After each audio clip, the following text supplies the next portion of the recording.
নমস্কার বন্ধুরা, bytes and সাইডসে আপনাদের স্বাগত জানাই। আজকে চিকেনের একটা আমাদের প্রত্যেকের ভীষণ পছন্দের একটা রেসিপি নিয়ে চলে এসেছি। সেটা হচ্ছে ধনিয়া চিকেন। এটা নিশ্চয়ই আপনারা অনেকেই বাড়িতে বানিয়েছেন। আমরা কিভাবে বানাই সেই রেসিপিটাই আজকে আপনাদের কাছে নিয়ে এলাম। চলুন তবে শুরু করি। আমি এখানে নিয়ে নিয়েছি কিছুটা ধনেপাতা, কিছুটা পুদিনা পাতা, যেগুলো আগে থেকে ধুয়ে পরিষ্কার করে নিয়েছি। আর এর মধ্যে দিয়ে দিচ্ছি 3-4টে কাঁচা লঙ্কা। এবারে এই ধনেপাতা, কাঁচা লঙ্কা আর পুদিনা পাতাটা একটা মিহি পেস্ট একসাথে বানিয়ে নেব।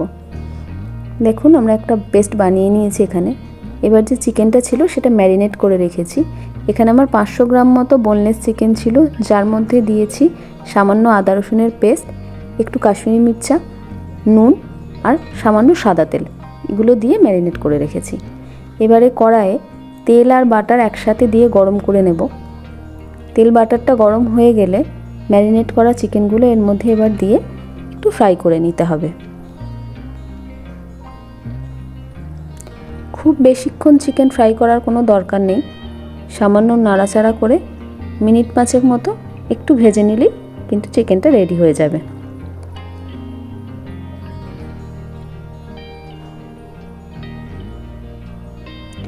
আমার চিকেনটা কিন্তু এখানে ভাজা হয়ে গেছে।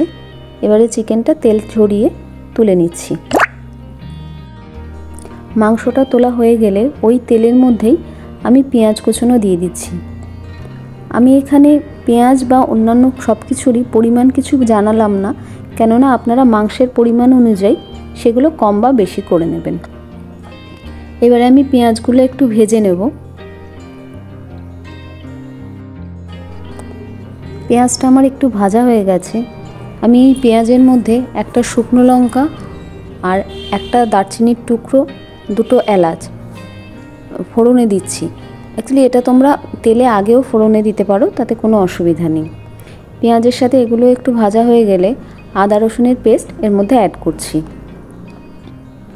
আদা রসুনের পেস্টটাও তেলের সাথে একটু নাড়াচাড়া করে ভেজে নেব, যাতে এর কাঁচা গন্ধটা চলে যায়।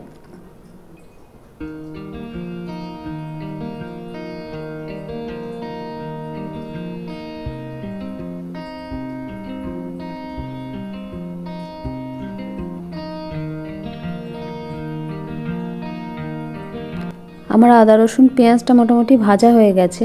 এবারে আমি রেগুলার যে গুঁড়ো মশলাগুলো হয় সেগুলো অ্যাড করছি। এর মধ্যে দিয়ে দিলাম 1 চামচ জিরে গুঁড়ো, 1.5 চামচ মতো দিয়ে দেবো ধনে গুঁড়ো।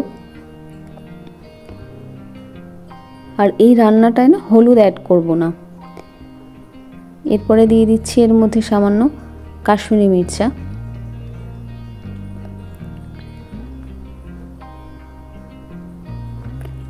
এবারে মশলার সাথে এগুলোকে ভালো করে মিশিয়ে একটু কষিয়ে নেব।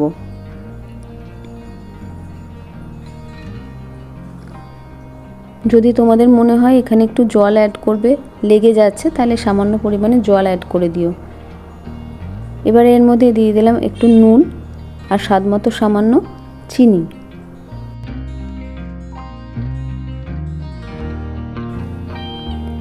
আর এরপরে দিয়ে দিচ্ছি বেটে রাখা ধনেপাতা আর পুদিনা পাতার পেস্টটা।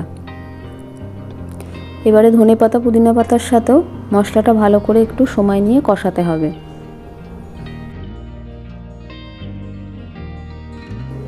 আমার মশলাটা এখানে মোটামুটি কষানো হয়ে গেছে। এরপরে এর মধ্যে একটু জল অ্যাড করে দিচ্ছি। জল দিয়ে এটা মিনিট 3 মতো ঢাকা দিয়ে একটু হতে দেব।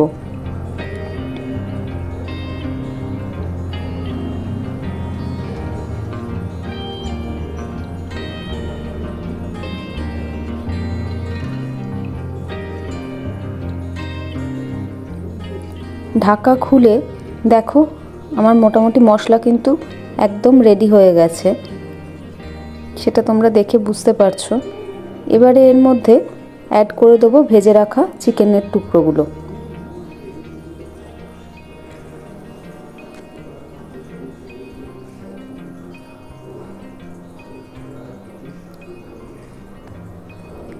চিকেনটা মশলার সাথে ভালো করে মিশিয়ে নিতে হবে। এবারে একটু সময় নিয়ে মশলার সাথে চিকেনটাকে কষাবো, আর কষাতে কষাতেও দেখবে চিকেনটাও মোটামুটি সেদ্ধ হয়ে আসবে। একটু ঢাকা দিয়ে দিচ্ছি যাতে চিকেনটা কষানোর সাথে সাথে মোটামুটি সেদ্ধ হয়ে যায়।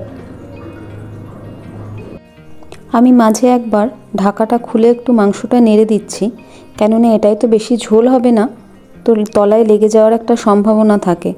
তোমরাও একটু মাংস কষানোর সময় ঢাকা দিলেও মাঝে মাঝে খুলে একটু নাড়াচাড়া করে দেবে।